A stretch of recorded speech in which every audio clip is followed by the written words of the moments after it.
Hey guys, what's up? So the next poem I'll be reading is 1019, and this is called Him, I, and My Flaws, Part 2.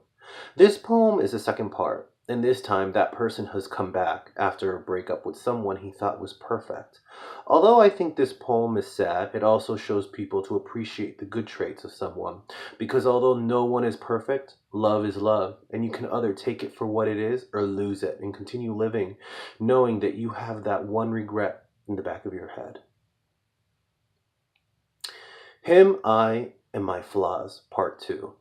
You're here in town, and the first thing you decided to do was to visit me. The truth is, you're different. I remember back then when I wanted so badly for you to vocalize what was on your mind.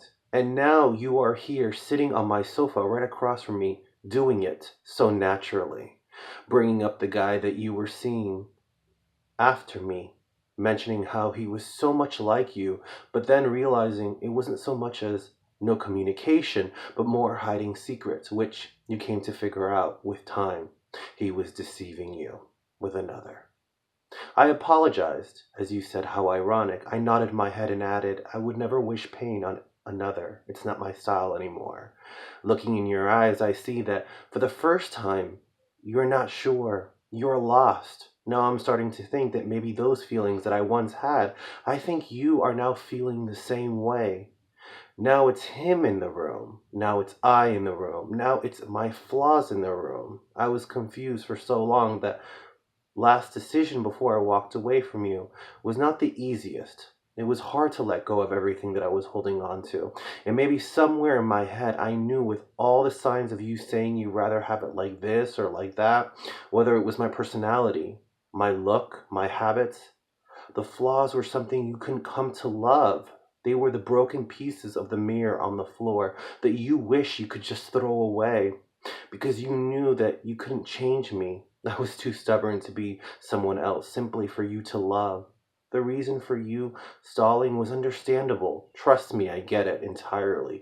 You wanted to keep me for as long as you could, even if I wasn't the idea you had in your head. That was one of the many things I tried to show you, that no one's perfect. Everyone has flaws and imperfections. That's what makes us unique.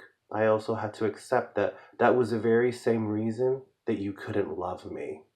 After all this time, now it's you in the room. Now it's I in the room. Now it's my flaws in the room. There's no more silence, and all of those questions that you used to keep me up before, which now, how ironic, really don't matter anymore. I finally got the answers. You finally said it. I love you inside out, flaws and all. I smiled, but the truth is, you're a little too late. When you were busy figuring out all that, I met someone who acknowledged me because not only did you break my heart, but you also made me feel insecure. He didn't pick up the broken pieces to throw them away. He put them back together.